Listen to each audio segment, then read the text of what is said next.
Bonjour Mélanie, peux-tu nous dire ce que l'on sait du dispositif Devoirs faits?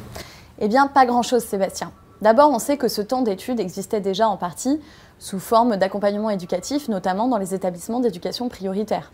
On sait aussi que tous les collèges ont jusqu'au début novembre pour mettre en place ce dispositif voulu par le ministre dès la rentrée 2017. On sait par ailleurs qu'il sera assuré par des jeunes recrutés dans le cadre du service civique qui n'auront pas forcément de diplôme ni les qualifications requises, ou bien par des enseignants volontaires rémunérés en IMP, c'est-à-dire sous forme d'indemnité. Enfin, on sait surtout qu'il n'y a aucun cadrage national et que tout est laissé à l'appréciation des établissements, l'organisation comme le financement.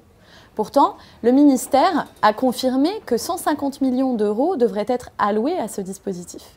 Or, à ce jour, les sections locales du SNES-FSU n'ont pas été informées que des moyens supplémentaires avaient été mis en place. Le SNES-FSU a donc demandé au ministre que les dispositifs qui existaient déjà et fonctionnaient correctement soient maintenus, et que ce soit bien les assistants d'éducation et les enseignants qui assurent cette mission, puisqu'ils en ont les qualifications.